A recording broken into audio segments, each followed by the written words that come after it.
I want to thank you for inviting me to speak about Rabbi Twerski and Tekhelet, to the Twerski family, to Mrs. Twerski, and especially to this wonderful institute, which is just doing so much to spread Rabbi Twerski's Torah, his legacy, and his thought, and it's really a wonderful zchut that I think you all have.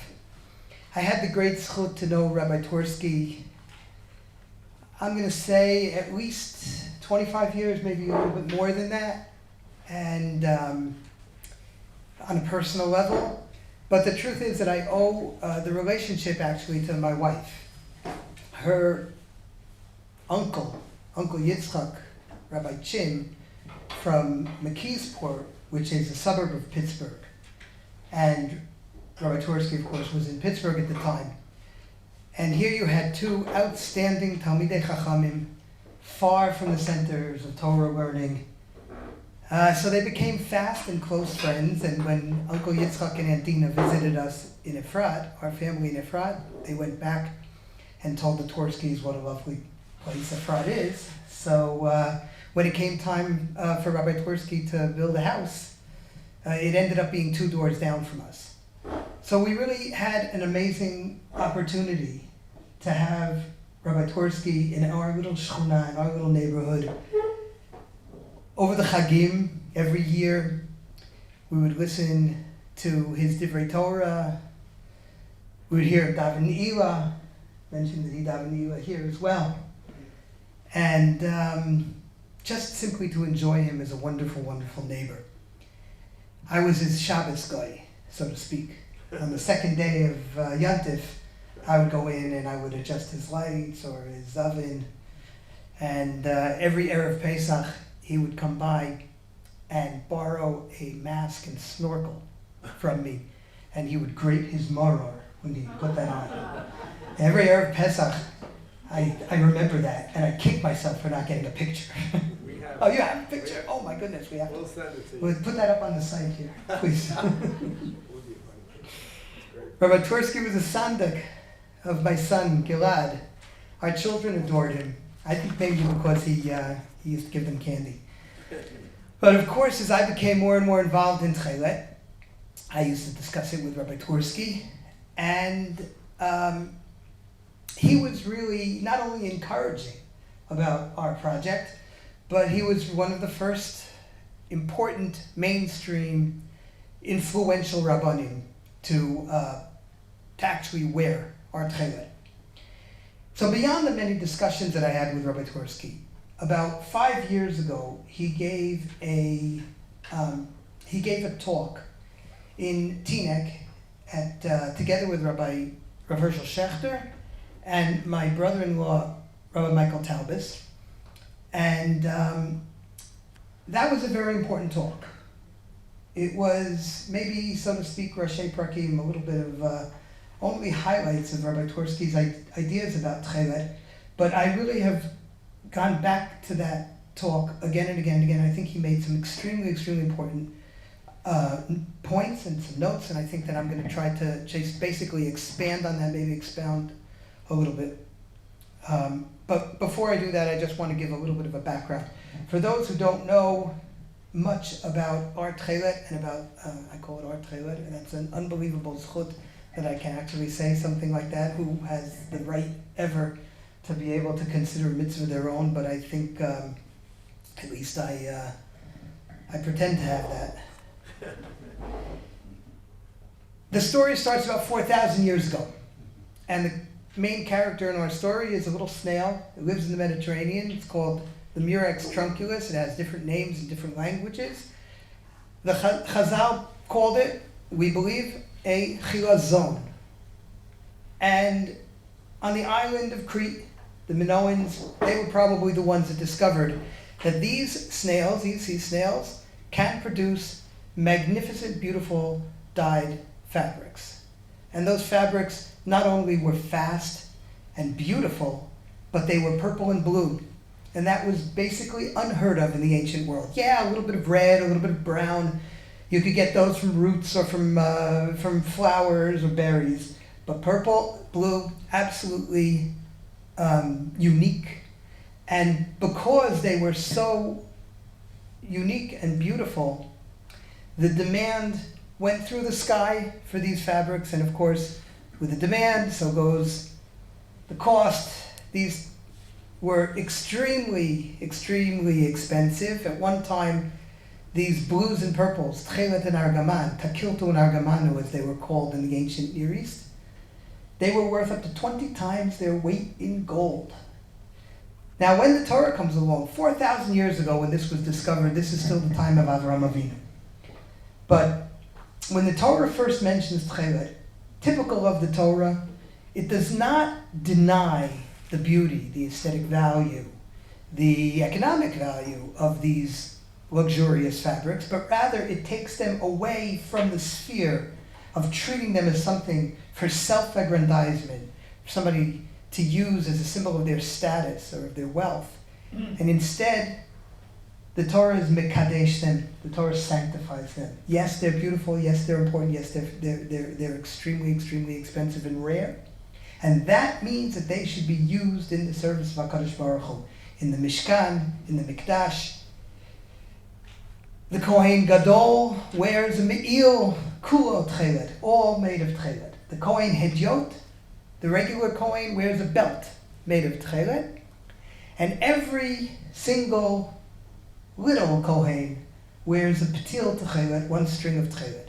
V'natnu al tzitzit hakanaf Ptil Tekhelet. So why do I say that every Jew is a Kohen? I didn't say it, the Torah says it. And if we are all a Mamlechet Kohanim, then we all have to be wearing Big Day Kehuna.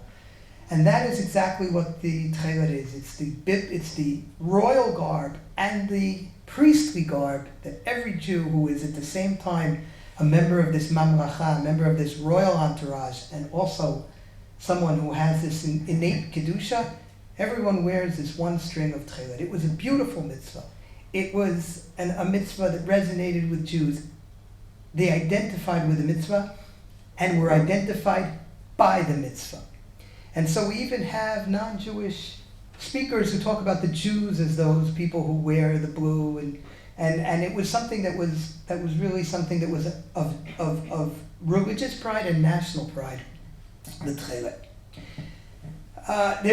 The story can go on and on and on, and we can talk about it for a long time. But for probably having to do with political issues, namely the impossible situation that happened to the Jews of Israel in the 7th century, when you had the Arab conquest, the Muslims' world war between the Arabs and the Byzantine Romans.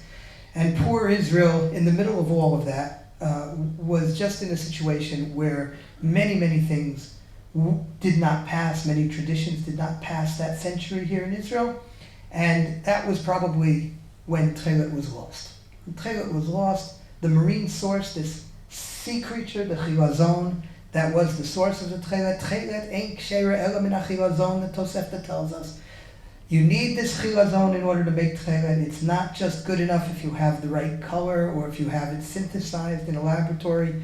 It needs to be coming from the authentic source.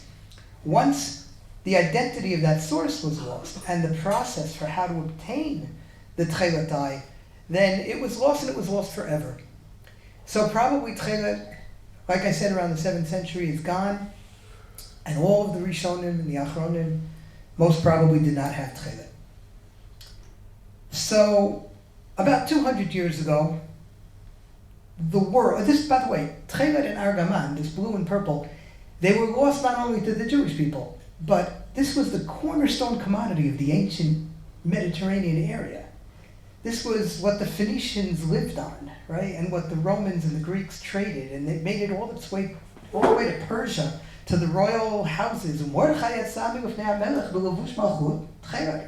So these royal garb, this royal stuff is going all the way from North Africa and all along the Mediterranean basin, and it really is something that's traded and very, very important, and gone. So nobody knows what's going on, not the Jews and not the ancient, and not the secular scholars. So about 200 years ago, when you had colonial exploration, we'll use a nice word here in the Middle East, and archaeologists became the rage, right? Because they could dig up the past and bring them back to the British Museum or the Louvre. And all of a sudden you had a great interest, and people started seeing, we think we're getting a picture as to what this ancient dyes, these Tekhelet and Argaman, this Tyrian purple and biblical blue, what exactly they were, where they came from. And the consensus pretty quickly came to be that it was these snails, sea snails that lived in the Mediterranean, Murex trunculus, or Murex from the family of the Muricidae. And these snails, there are three of them, three different species that live in the Mediterranean. They all give the dye, or different shades of purple and blue. So all of these, quickly scholars recognized that this was what was meant by the ancient Porphyros, Chilazon, whatever you wanted to call it. The chemists, marine biologists jumped into the story and quickly realized that you could actually obtain beautiful dyes from these snails. So the story was really becoming clarified. Three things were taken as fact, three statements. The first, Murex snails are the source of ancient Tekhelet. The second fact, Murex snails produce a purple dye. I don't know how well you can see this, and certainly you at home, but this is a very, very beautiful dyed piece of wool, but it's purple. The third fact was that Tekhelet is blue. Those three statements cannot all be true. If the Murex is the source of Tekhelet, and Murex produces a purple dye, and Tekhelet is blue, we've got a problem. Okay, the Chachamim, the Rabbanim, get involved in this as well. Somebody finds out what's going on in the secular world. The Tiferet Yisrael, Lifshitz already sees, reads Gesenias and hears about these ideas and says, okay, the secular scholars are telling you that it's a marine snail. That's true. The secular scholars are telling you that this snail lives in the Mediterranean. That's true. But the secular scholars are telling you that this is purple. And that is not true, because our tradition, Surah Kabbalah B'Yadeinu, Tekhelet is blue, it's not purple. The Radziner Rebbe, of Gershon Henech-Leiner, in 1887, decides to take matters into his own hands. And what does he do? He says, if I have to choose my which of the statements I'm going to reject, I'm not going to reject the tradition that Tekhelet is blue, and I don't know or care whether the Murex gives me a purple. I'm going to reject the first of the statements that ancient Tekhelet, authentic Tekhelet, came from a Murex. Rav Gershon Henech says this. He says that people fell into the trap of the Melumadim, Bereshet Chakirat Chachmei Ha'amim, into the trap set by these secular scholars. We're going to talk a lot about tradition, but the secular scholars have no tradition, they have no masoret. And they believe that Tekhelet must have been purple. The Jews have a tradition that it's blue, they have a halacha, doesn't bother us, we don't care about that. And that's what the Radziner Rebbe rejects. So if it's not going to be the Murex, he has to go looking, and he goes all the way to Naples, and finally finds the cuttlefish. We're not going to get into the Radziner Rebbe, but it's important that you understand that he searched for a different source of the Tekhelet. He found a fish that he believed could make a blue dye. He came back to Radzin and was able to produce a blue dye. And that was, as far as the Radziner Hasidim were concerned, the end of the story. He established a dye factory. Radziner Hasidim started wearing Tekhelet. Some Breslov Hasidim also started wearing Tekhelet. But besides for that, Am Yisrael in general, the Gedolei Hador, did not accept the Radzin Tekhelet for many reasons. Rav Herzog came 25 years later when he was young a young scholar and wrote a doctorate, Yitzchak Isaac Halevi Herzog, the first chief rabbi of the state of Israel. He wrote a doctorate in 1914 exploring all aspects of Tekhelet. His work still stands as the most important fundamental and monumental work on the scholarship of Tekhelet, both from a secular standpoint and also, of course, from a Jewish religious standpoint. Rav Herzog proved conclusively that Radzin Tekhelet could not have come from an authentic chilazon, and it could not have worked. Why he did that, he proved this quite conclusively doing chemical tests on Radzin Tekhelet. It ends up that it's a modern dye. It would never have been able to have been synthesized in the ancient world, and it actually didn't even use the cuttlefish substantially. It used the components, the atomic almost components of the dye of the cuttlefish, but it would have worked without a cuttlefish. It would have worked with ox blood. It would have worked, as Rabbi Twerski mentions, with gefilte fish. So Rabbi Herzog basically rejected completely the ideas of the Radziner. But nonetheless, again, the Radziner's work stands also very, very fundamental, very, very important. So here we are left, and Rabbi Herzog was left with this problem. You want to believe, because all of the evidence, Rabbi Herzog collects a tremendous amount of evidence, that the Murex trunculus is the source of ancient Tekhelet. Rabbi Herzog says, and quotes, his friends, the chemists, who wrote letters to him, and he gives us the letters in his doctorate. The only possibility to get any kind of a dye out of these snails is to get this purple dye.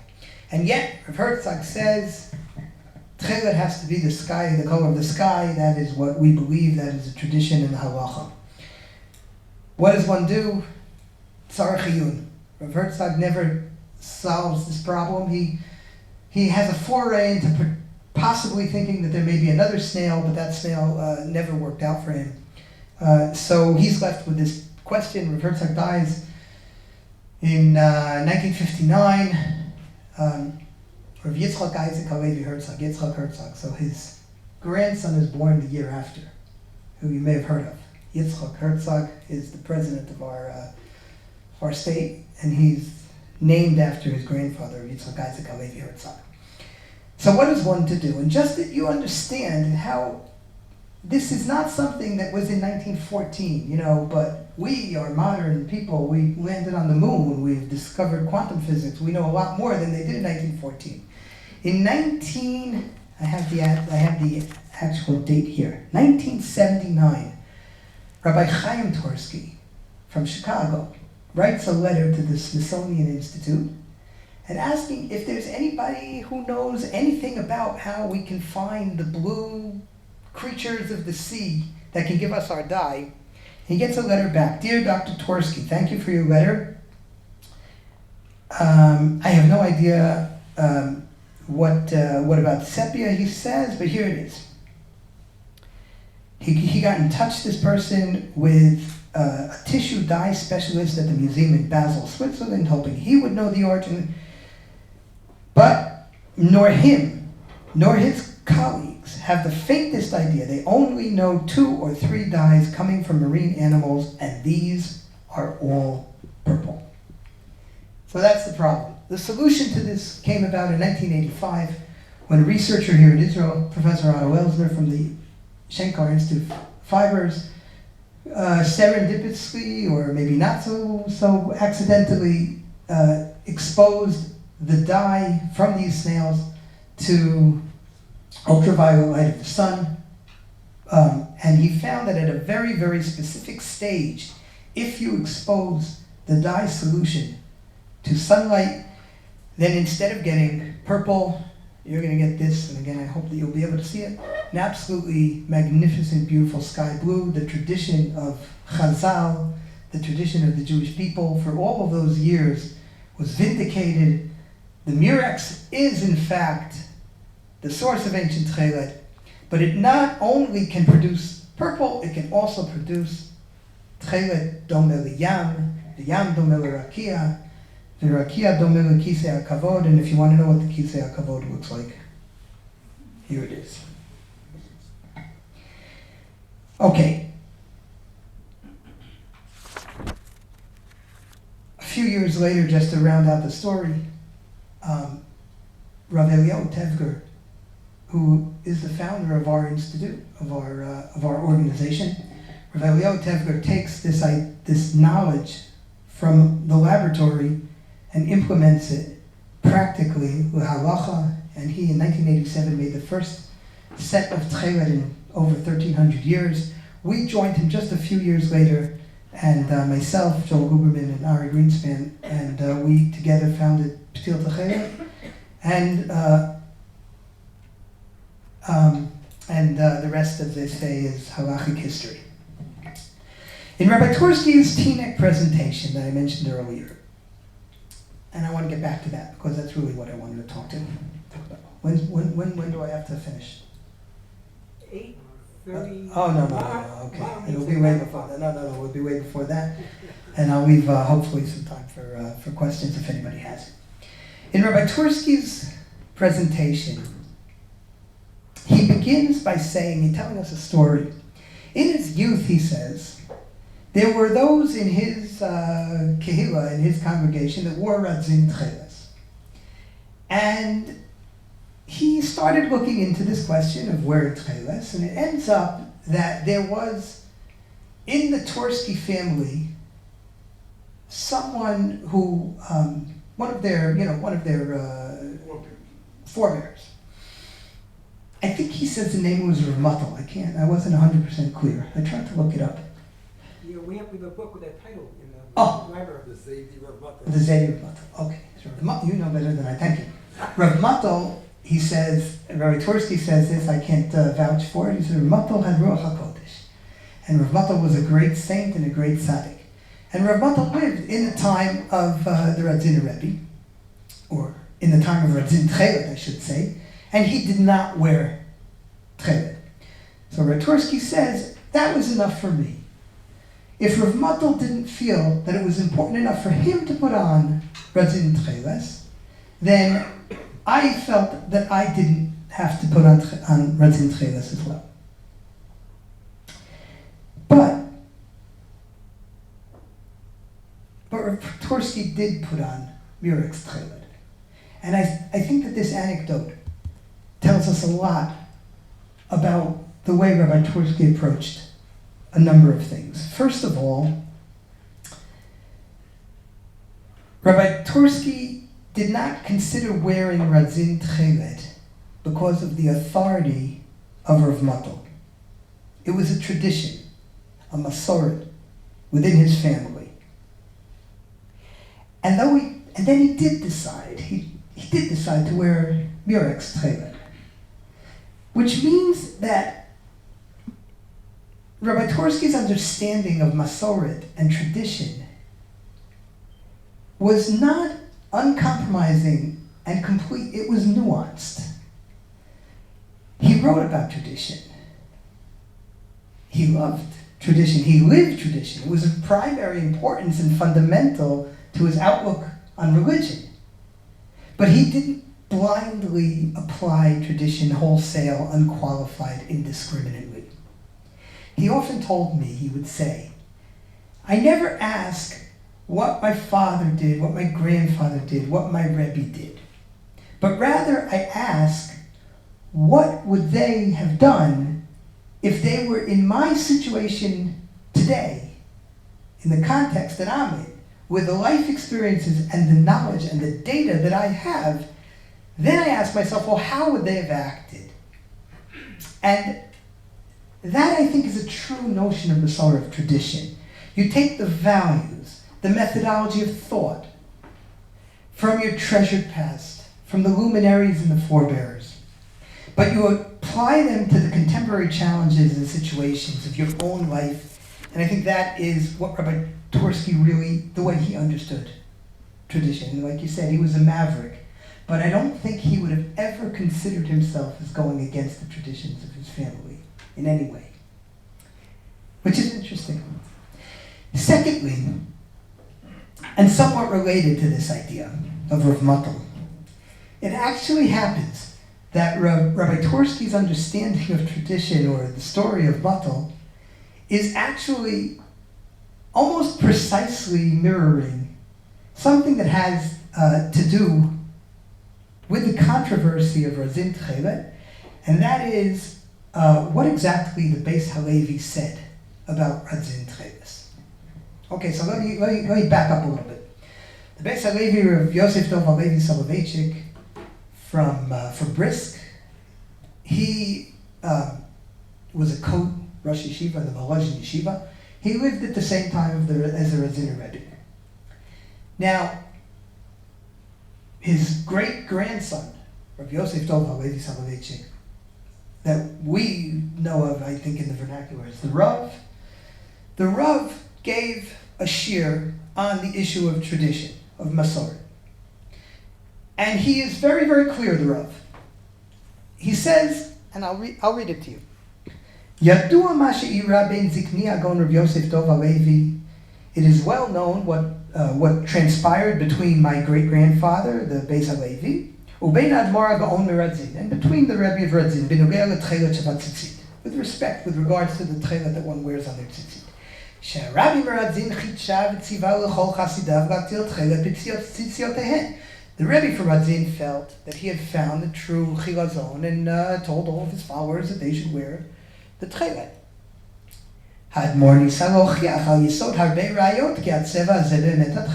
Rebbe, the Radziner Rebbe, tried to prove, using many, many different modes of logic or of proofs, that this tchelet, this color that he gets from his cuttlefish, is indeed the true tchelet.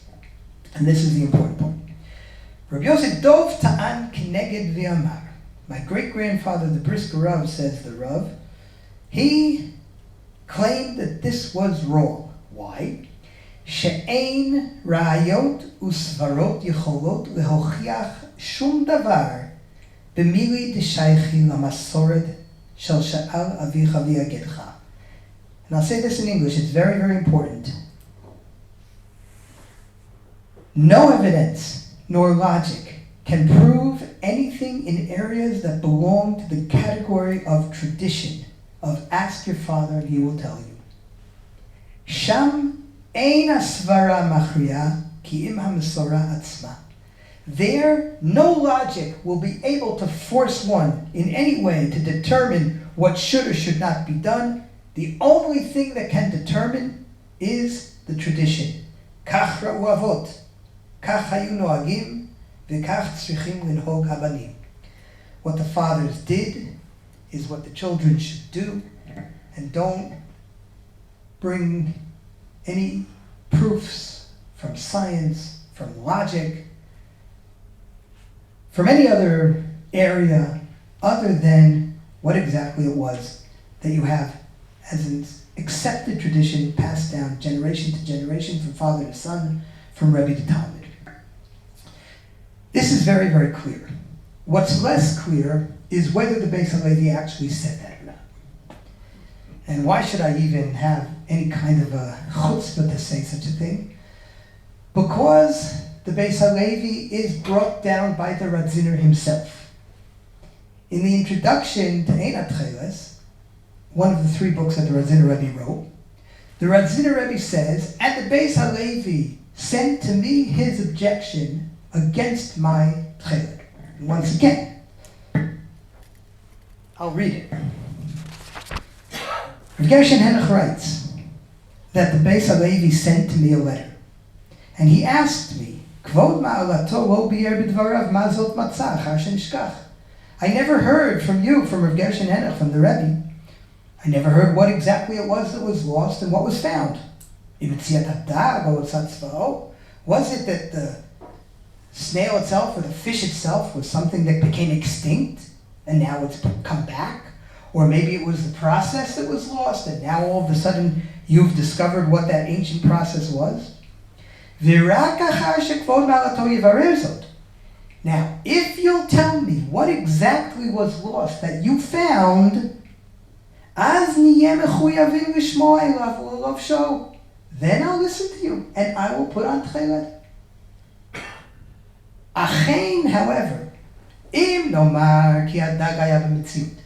well, let's say, for example, that you're going to tell me this fish was always readily available. Everybody knew about it. And not only that, but the process of extracting the dye and how exactly to use the chemicals and whatever it is that you do, all of that was well known. But I, the Radzin Rebbe, am coming along and saying all that which was known for all of these generations, now I'm going to tell you that that's real Tekhelet. Well, if that's the case, says the Beis HaLevi, then it would be Harei Ve'al Kol Zeh. And nonetheless, even though everything was known for all of these generations, Lo Lavshu Avotenu Ve'avot Avotenu, and nonetheless our fathers and grandfathers never wore this Tekhelet, Harei Ke'ilu Yesh Lanu Masora Me'avotenu Ki Zeh Adag Einenu Achilazon. It's as if we have a negative tradition. If you have no change in circumstance, no new data, no information that was not available to the Vilna Gaon and to the Rambam and to the Bach and to the Shach and to the Taz and to all the Rishonim and Achronim for all those generations, but you're coming along and saying, everything that they know, I know, but I'm going to explain it differently. That to me, just like Rabbi Twerski said about Rav Ptil, to relearn the whole sugya of Radzin Tekhelet, and Rav Ptil did that very well. Did Rav Twerski find that there was anything new involved? No, there was nothing new. Radzin was Radzin in 1887, and also in 1914 when Rav Herzog learned it, and also in 1980, 70, whenever it was, or 19, I don't know when Rabbi Twerski is talking about, when he first started thinking about it. Nothing has changed. Rav Ptil didn't wear it, nothing's changed, I'm not going to wear it. But if there is something new, now, Beis HaLevi is saying something very different than what Rav Soloveitchik is saying in his grandfather's name. In fact, he's actually saying precisely the opposite. And he says, in fact, if you would show me what was new and what is all of a sudden something that could change the situation, then I would be the first to put it on. Hayinu B'zeh davar nishkach v'hu matzah. Tell me what was lost and what it is that you discovered. Az niyeh mechuyavim l'shmoa elav u'lov sham. So what is new about Murex Tekhelet? Why is it any different than Radzin Tekhelet? And very often I hear people say, yeah, the Radzin thought that he found Tekhelet. These new people found that they think that they found Tekhelet. The Radzin was wrong, maybe they'll be wrong. But there is something fundamentally different about the Tekhelet. Million things are different, but what is new? What has changed? How is it different from Radzin? Here, if I may, I want to come to another part of the wonderful title that you gave me, which is the intersection of science and Torah, science and halacha. How does it stack up? How do they both stack up with respect to the Gemara's tests? We can ask about the Gemara, and we will in a second, and hold that. That's a very good question. I want to talk for a few seconds, not necessarily coming from the standpoint of the works that are here in the Beis Medrash. Nobel chemist Roald Hoffman, Professor Roald Hoffman from Ithaca, has studied this whole area of Tekhelet. He's written about it. In a talk that he gave, he made the statement, there is no scientist alive today on the face of the planet who disagrees with the idea that the Murex is the source of ancient Tekhelet. Now, scientists do disagree on some picayune points. No one's quite sure exactly what method was used in the ancient world for dyeing Tekhelet. Maybe nobody's even 100% sure what exactly was the color. A little bit darker, a little bit lighter. Not that any of those things make a difference for halacha. But scientists argue this, and as scientists do, they argue it very emotionally and very vociferously, and you can look at the debates on the pages of Biblical Archaeology Review if you want to get involved in those questions. But I can say wholeheartedly that I agree with Professor Hoffman. I have never encountered any scientist who disagrees with the fundamental premise that the Murex is the source of ancient Tekhelet. Now, we don't paskin from scientists, which is true, but when we're dealing with questions of mitziut, of reality, science has a seat at the table, let's say. Now, Rabbi Twerski was a man of science. A trained physician, he knew the scientific method, he understood what it meant to gather data, the pitfalls that are involved in gathering data, but also the power of science. I remember, and if that led him to conclusions about the nature of reality, which had even halachic implications, I don't think he shied away from that. I can remember walking with Rabbi Twerski once, and he was telling me that nowadays he believes antibiotics on Shabbos should be mutter, even though generally we frown upon taking medicine on Shabbat, but antibiotics is a different situation. Nowadays, the immunology of the human has developed in such a way that we really, really do need to take antibiotics, and he felt that it was pikuach nefesh, and so this is the way he thought. If he had some evidence or some reason to think, for scientific reasons, that something should be the case, I don't think he shied away from it in terms of halacha. So, returning to Murek's Tekhelet, not only do scientists concur that the Murex is the source of the Tekhelet, but there's evidence, tremendous amount of evidence, from archaeological records, philology. What does the word chilazon mean? What does the word Tekhelet mean? We know Akkadian now. We understand. We have context, right? We can understand what these words meant. We have ancient sources and manuscripts. A manuscript from the Yerushalmi that translates the Greek word porphyros as Tekhelet. This is the same word that's still to this day used for these snails. We have the writings of the Roman naturalists and the Greek scientists who talk about the dye. We know a lot. Coins with pictures of these snails on it. The argument in favor of the Murex being the source of Tekhelet is significant, I'll say, to put it mildly.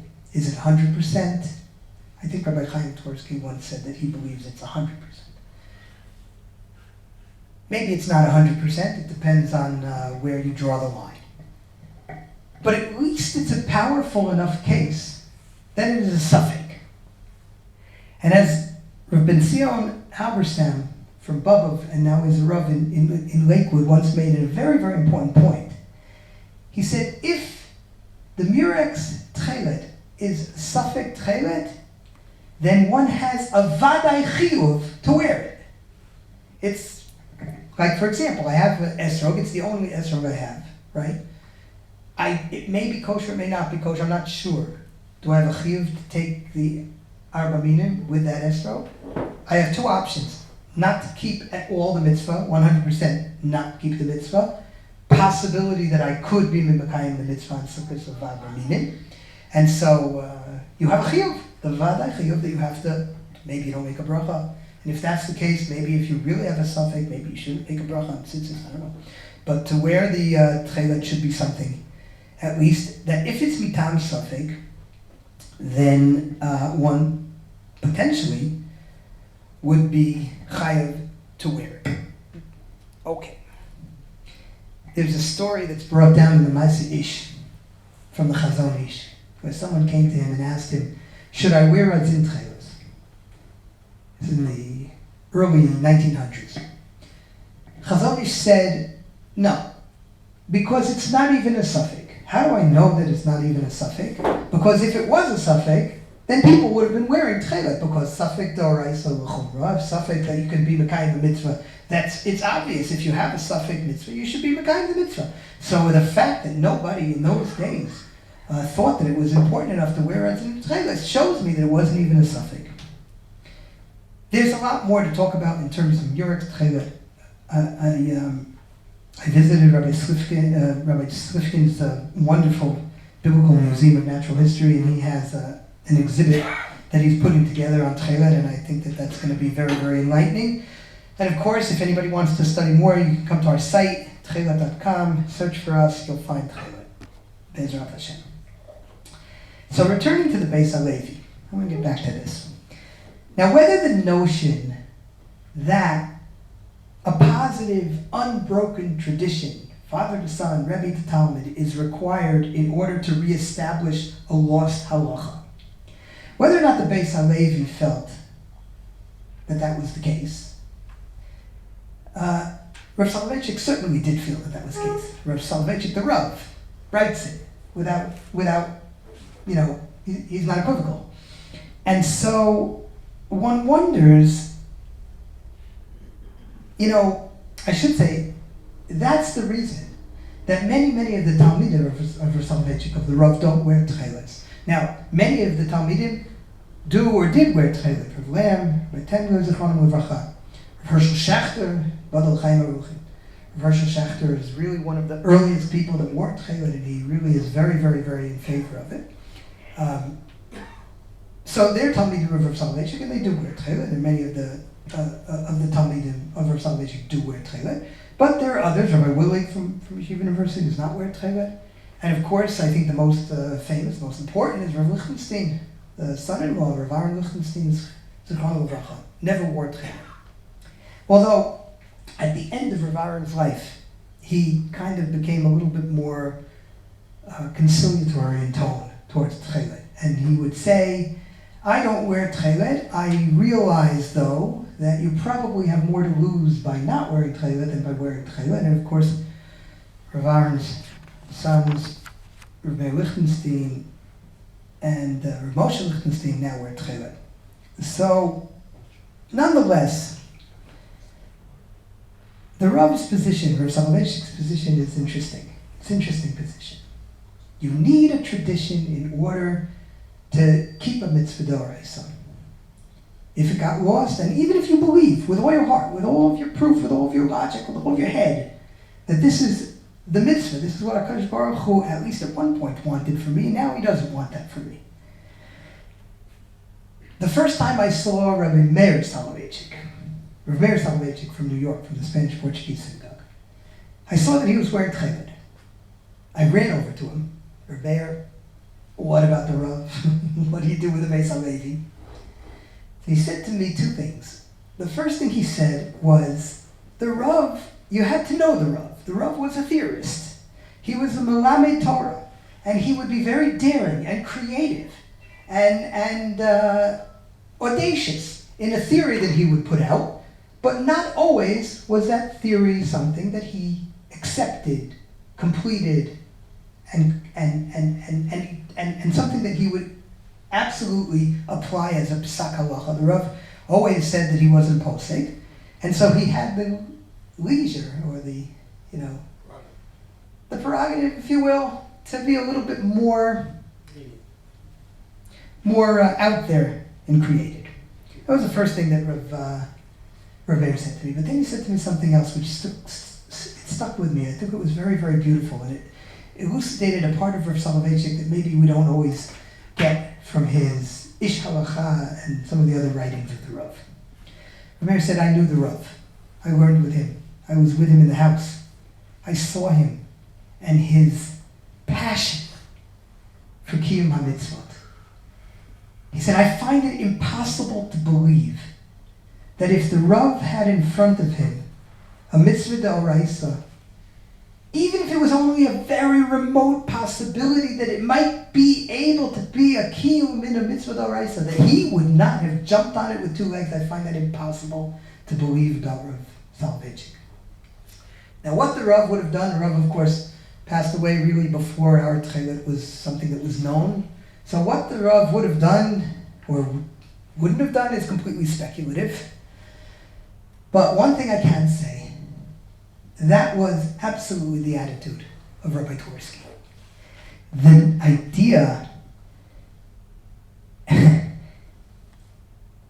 The idea that he could be Mekayim a mitzvah was just something that he just loved mitzvot. He was excited about mitzvot. I remember walking with him to the mikvah when he was going to be the sandik of my Rav, the first day of Pesach.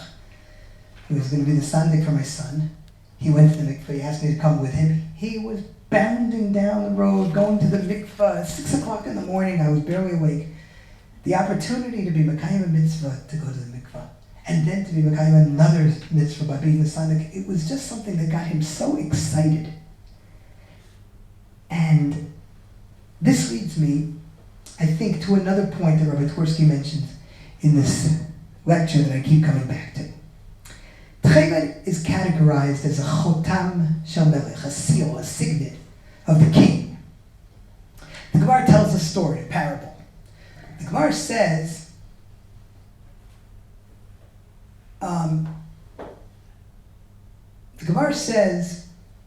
that if the king has two servants, okay, and he gives them both missions. The mission of one of them is to go find a piece of clay. And the mission of this second one is to go find a piece of gold. And they both come back, and neither one has fulfilled his mission. Well, which is worse?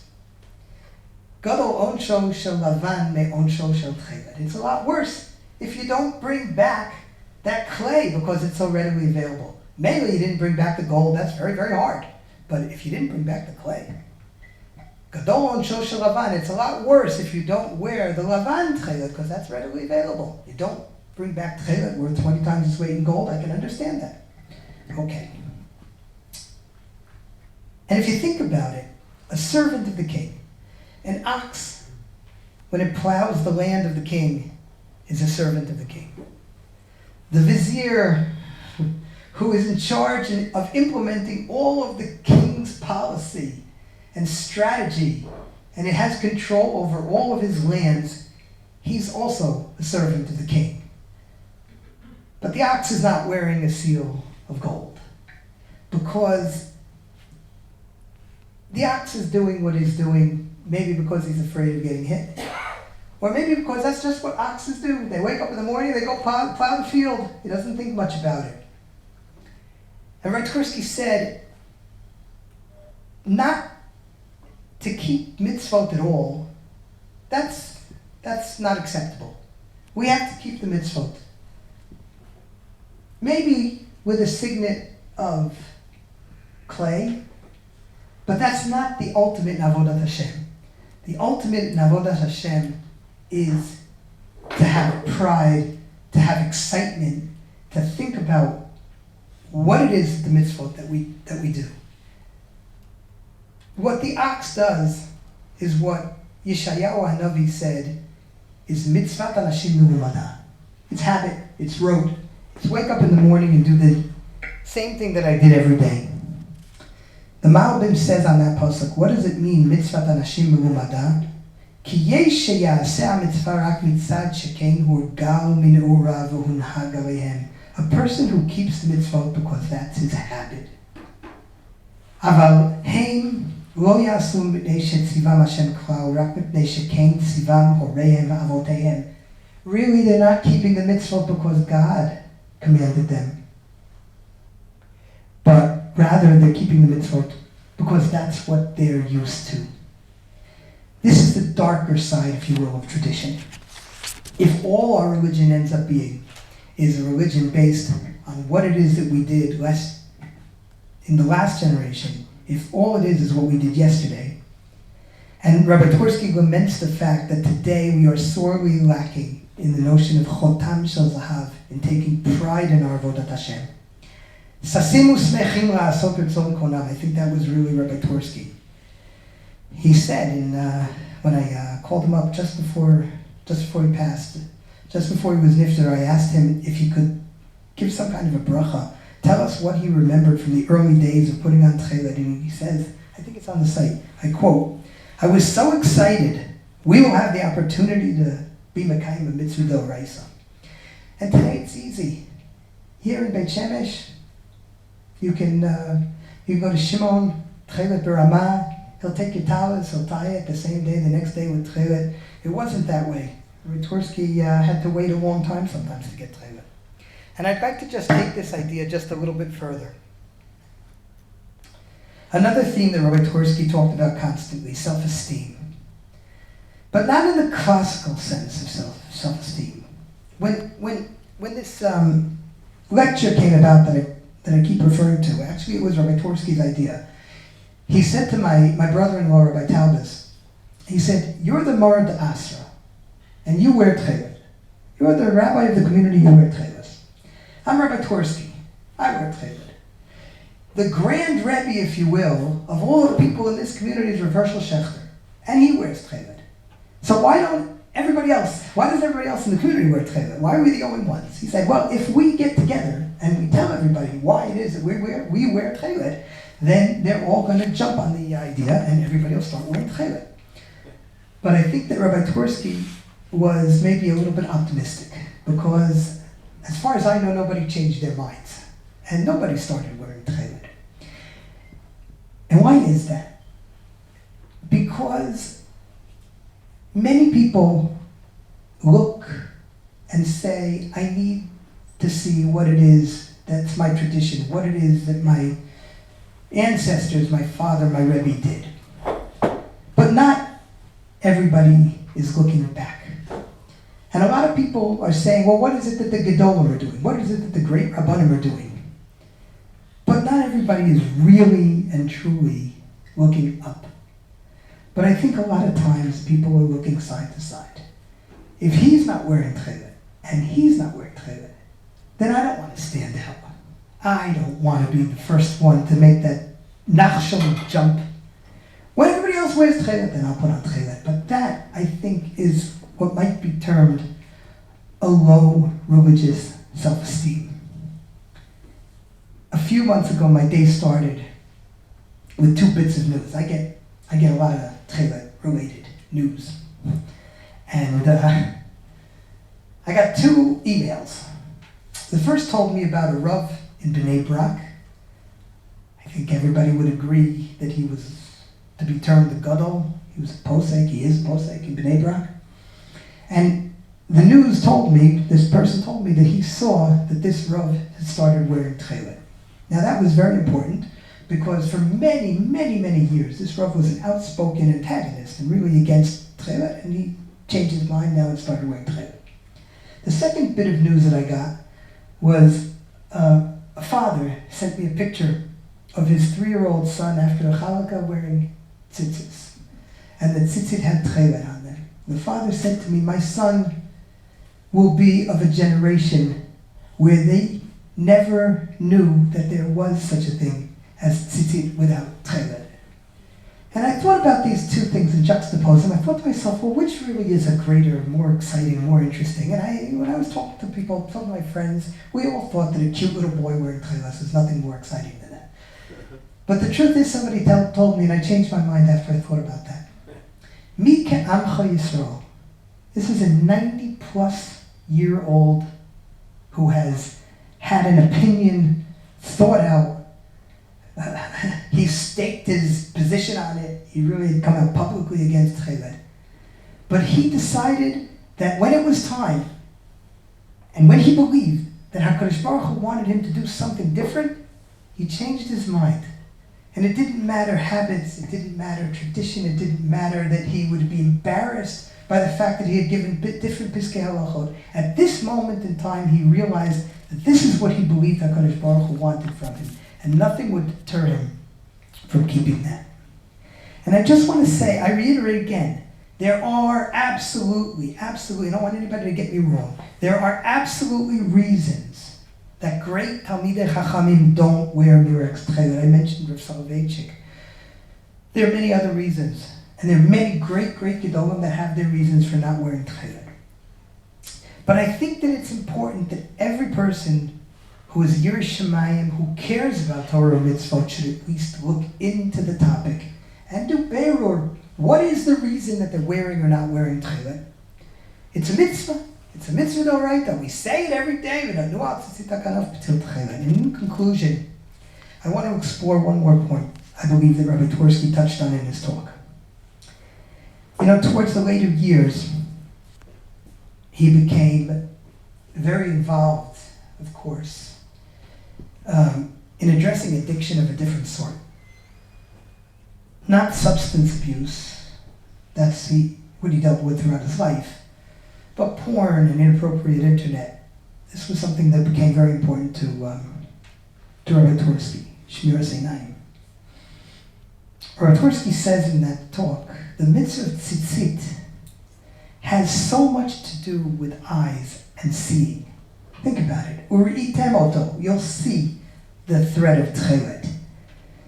The word tzitzit is related to meitzitz min hacharakim, peering or peeking through the cracks, looking. The tzitz of the Kohen Gadol was just above his eyes, and it hung on a Ptil Tekhelet.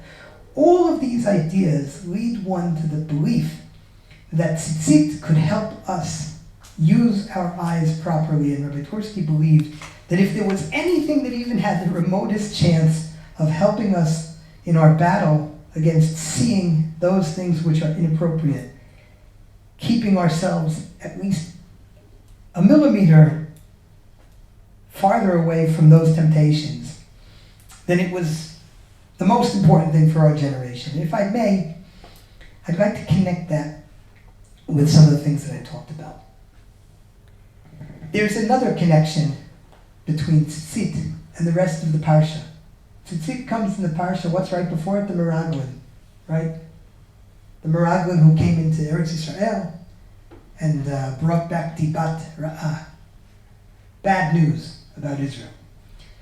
And what does it say in the mitzvah of tzitzit? Velo taturu acharei lavchem acharei nechem.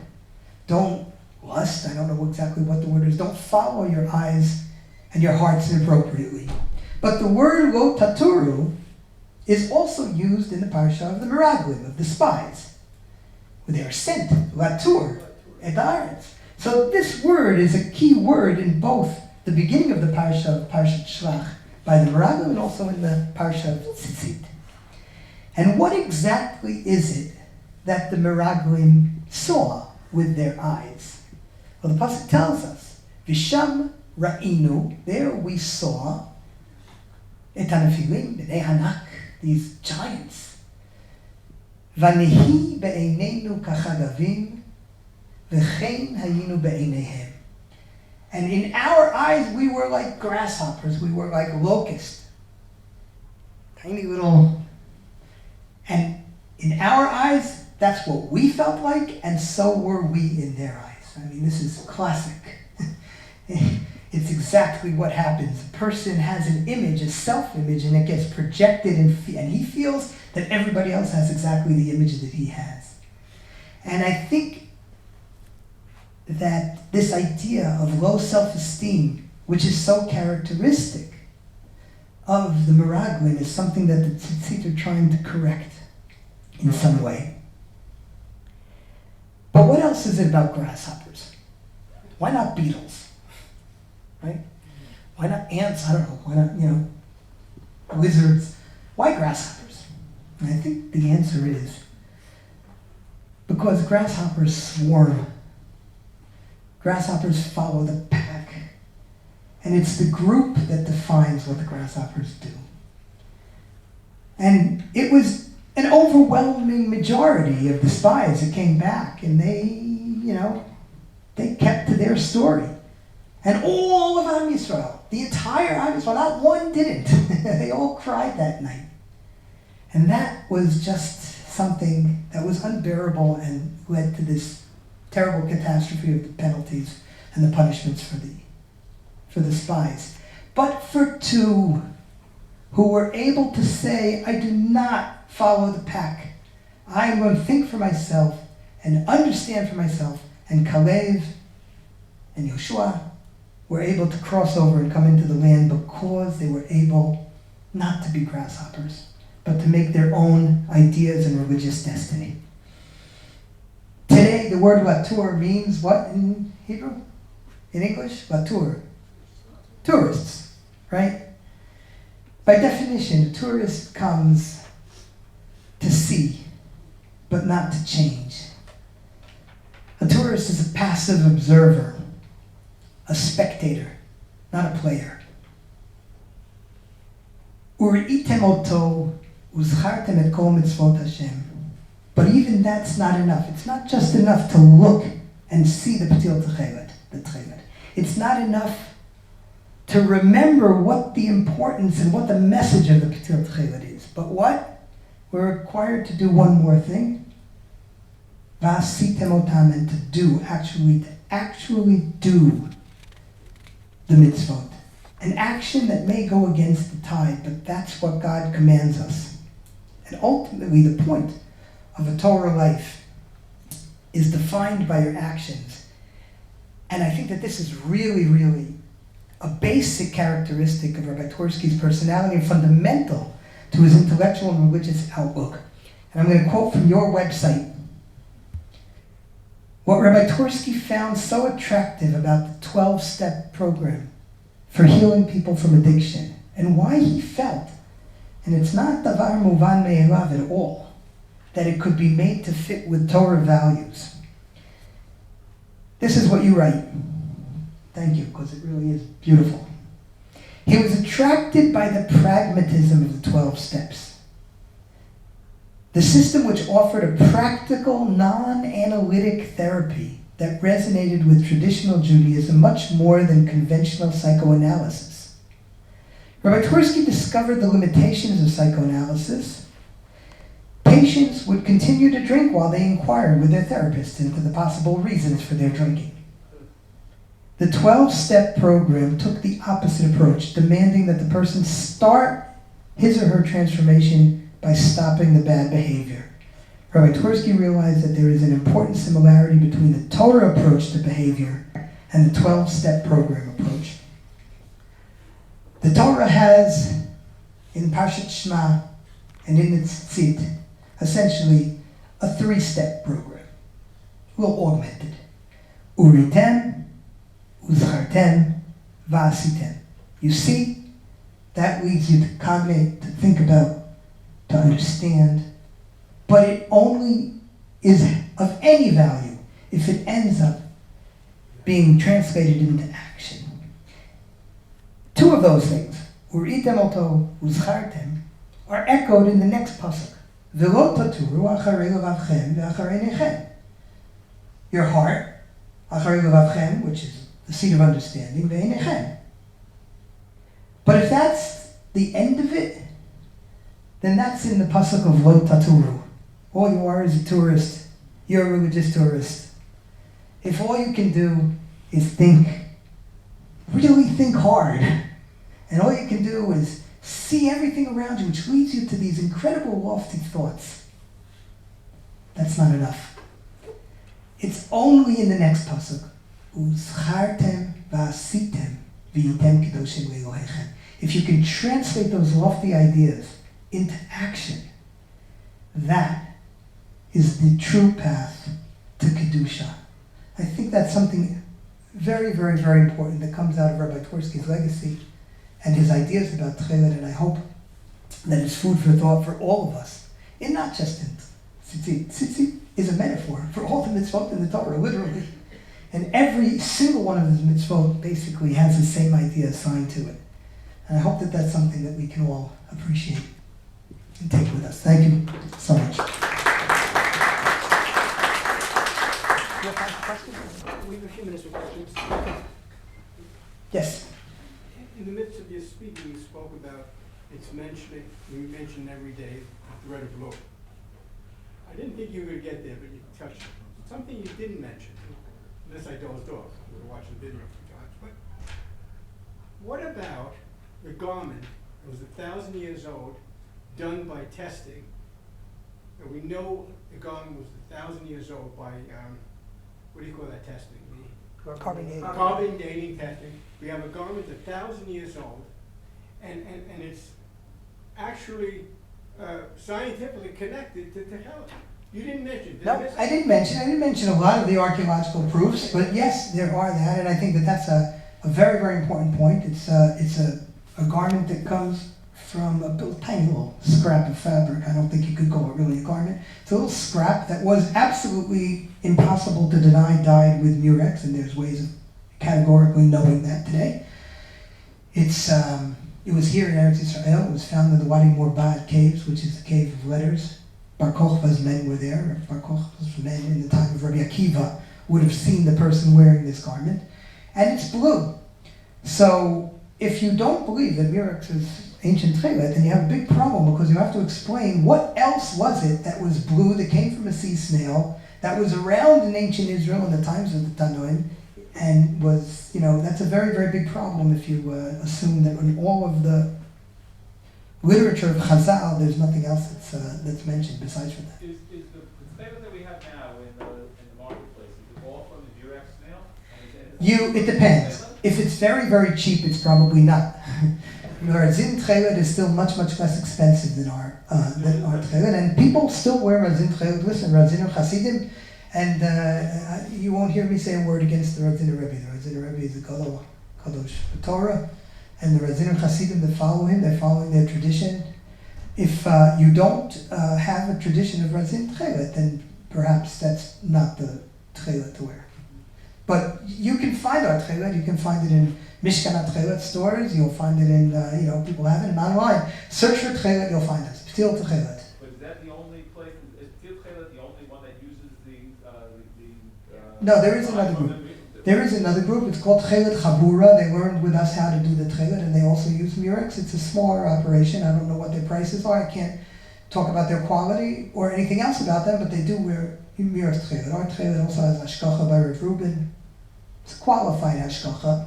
Rav Reuben doesn't say it's kosher Tekhelet, but he says, if you hold that this is the true chilazon, then I can give you my stamp of approval that it actually comes from this snail, which is also something. One of the things that you showed here was the change from the purple to the blue. Now, the purple, is that the argaman that we referred to? Yeah, we believe that this is argaman. It probably would have been mixed with another cousin of this snail, which is the Murex, not Murex trunculus, but Murex brandaris. It could get even a little bit redder, but this would have probably been considered a beautiful purple. I don't know, it would have been up to different people's tastes. Stuff from the same. Yes. So exactly the same snail, exactly the same chemical recipe. One is exposed to sunlight and the other is not exposed to sunlight. As a matter of fact, when we get our dye delivered from the different places around the Mediterranean where we collect the snails, Rav Reuben's mashkiach needs to be there when we open up the dye. And we do 2 experiments with the dye that we get. The first we do in sunlight, and the second we do in absolute darkness. And if we can show the mashkiach that this dye will come out purple in darkness and blue in sunlight, then as far as we know, there's no other chemical that can do that on the planet. And this is good enough for Rabbi. Yeah. Did it ever bother any of the Rabbi or people in general that the Tekhelet comes from an animal which is not kosher? Okay, so the fact is, yes, absolutely, it bothered a lot of people. Anybody who dealt with the issue, or the Radziner Rebbe, he's got a cuttlefish, which is just as bad, it's just as treif. It's actually, it may be even worse. But the Radziner Rebbe dealt with the issue, and he says, kind of like a little bit about Pesach. Remember you learned on Pesach that if something that is not royu, achilat kelev, is not considered chametz. If something is processed to the point where it is completely non-edible, and then you use it in a foodstuff, so it loses its problem of chametz, and the Radziner Rebbe posited that it would lose its problem of kashrus as well. Kashrus doesn't bother me. There are a lot of unkosher animals that are used for different things, like, for example, another one of the dyes, the Kermes insect, Talat Shani, the Tachash. We don't know what it was, but it probably wasn't kosher. The problem that would really bother me is if it was tamei. If it was unclean, ritually unclean, I would have a problem bringing that into the Beis HaMikdash. Luckily, nothing in the water is ever considered tamei. The snail is not considered tamei. It's considered non-kosher. It's not something that you're allowed to eat, but it's not considered tamei. It's not metame anybody. I'll get back to this. Point of information. Yeah. If you took the violet sample and you put it in the sun, it would Right now, no. It's only at a very, very specific stage in the dyeing process. If you put that in the sun, would it turn blue? No, not now. No. But it originally would. If I put it in the sun at a specific stage in the dyeing process, then it would have turned blue. Oh, so there's a stage. Yeah. And that's why it was so difficult for people to understand that. Yet you wonder why these chemists never did it. Well, the chemists were working in their laboratories, and they didn't have chutzpahdik students who said, "It smells too much, professor. Do your work outside." Here in Israel, luckily, we have chutzpah. And of course, the reason why Rabbi Herzog never discovered this issue of the sun was because where did he get his doctorate? At the University of London. There's no sun anymore. You said earlier, or the question was asked earlier about the problems within the Gemara about the chilazon. And could you answer some of that now? Look, there is one halachic statement that's absolutely clear and incontrovertible, and that is Tekhelet eina kshera ela min hachilazon. Tekhelet has to come from a chilazon. Now, there are statements in the Gemara that are difficult and need to be explained. And there's a brisa, for example, that says Tekhelet, the chilazon is gufo dome liyam. Its body is similar to the sea. It comes up once in 70 years. This was a problem that the Rav Zinner had, that Rav Herzog had. And also, briato dome ledag. Its creation is similar to a fish. So we believe that we could answer all of these questions. I'll be quite frank and honest. I don't have a great answer for each of them. But I have to say that if I were giving instructions to fishermen as precisely what species it is that they should go out and collect. Let's just take one example. Briato dome ledag. I don't understand any of those words. Briato. What does briato mean? It's creation. It's body, it's color, it's shape, it's something else about the bria-ness of it. Maybe it lays eggs. I don't know. Dome. What does dome mean? It's similar.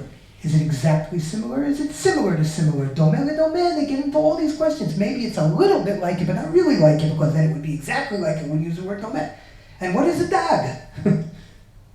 There's, I don't know what, 1 million, billion species of fish. So it's got to be like something that's a fish. So this is clearly not something which is meant to be instructional, that the fisherman had this in his pocket when it went out to look for chilazon. Aha! This is briato dome ledag. That's what I'm going to do. It has to have a different understanding. Mirza Hashem, we put out a pamphlet every year with Parshat Shlach. In this year's pamphlet, we will have 2 articles on this brisa. One of them tries to explain it in a more straightforward, logical way, and the other tries to explain it with a little bit of a sewed, more of a, of a hidden understanding. Was there something else about the Dead Sea or something like that? Yeah, so the Rambam says that b'yam hamelach u'matzui. Again, there's many things. There's excellent books that have been written on this.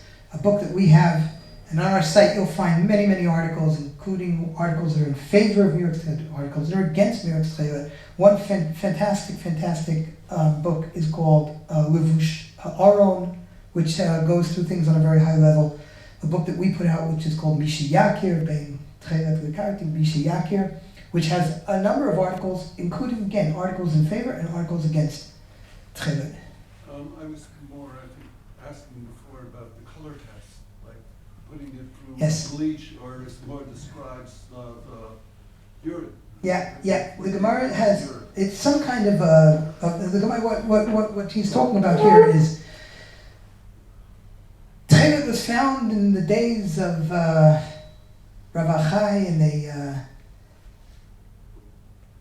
they brought Tekhelet to one of these Amoraim, and he tested it with a certain test, and it faded. Now there was, in order to understand this, you have to understand there was a fake, fraudulent Tekhelet that was going around. It was called Kala Ilan, indigo, and it happens to be that indigo is actually molecularly equivalent to this Tekhelet, which is amazing. It happens to be, actually, this is even more amazing, there really is no other natural blue dye that you'll find that can be readily made from anything in the plant kingdom or the animal kingdom.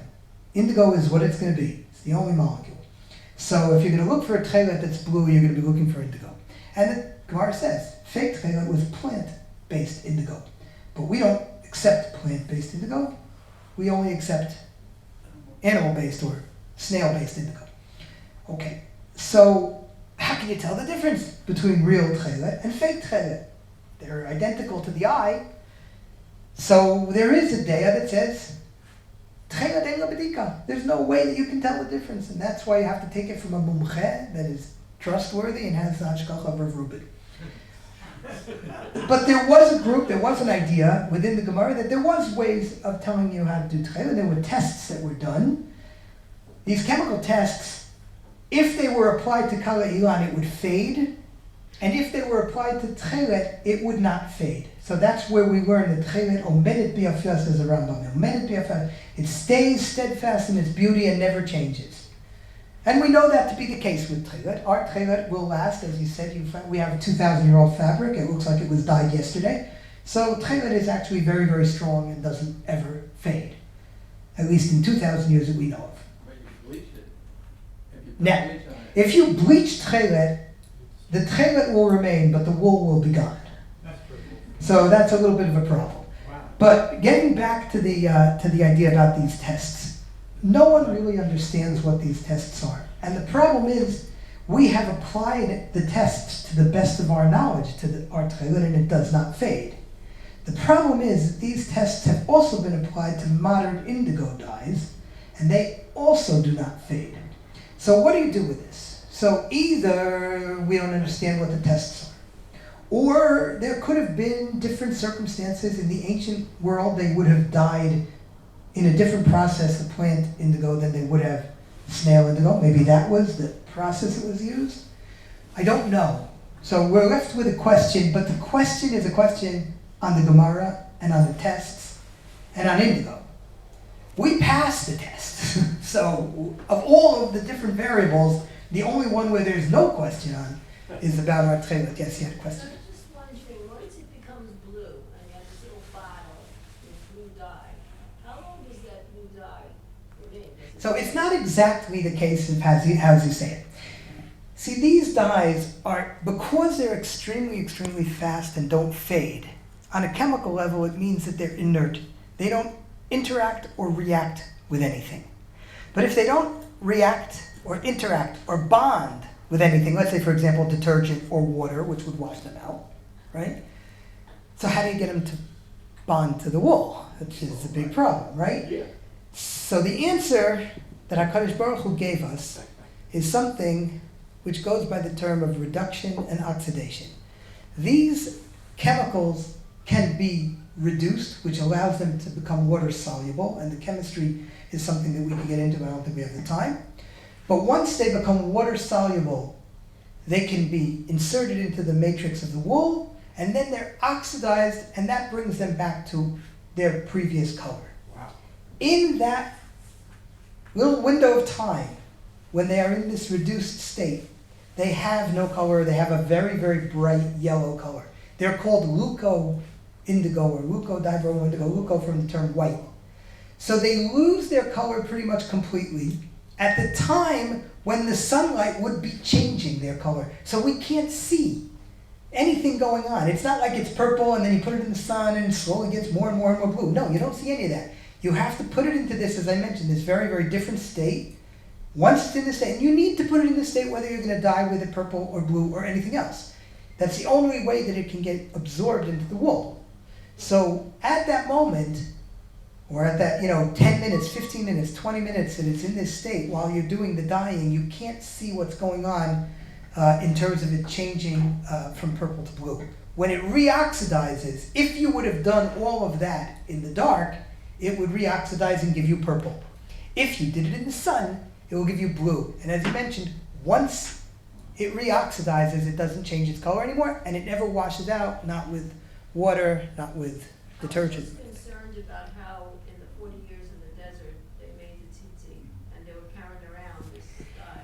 So the Torah tells us, how did they get their gold in the desert? They got it from Egypt. Why? You know that? Was it- Because it says when they left, it That's was what I'm looking for. that what did you take from Mitzrayim? Klei chesed v'klei zahav. There's one more word in the pasuk. Small. Usmalot. Beautiful fabrics. So I don't think that they were going in the desert to have balls and, had to dress up formally. So why did they need all of these beautiful fabrics? And what beautiful fabrics are they taking with them? They're taking with them the beautiful fabrics of the ancient world. Tekhelet, argaman. These things were available and were in Egypt. So they would have taken them, and as they had to give over their precious loot that they took from Egypt, in the blue, in the gold and the silver and all the other precious things that they took. Also the Tekhelet and Argaman were things that they took.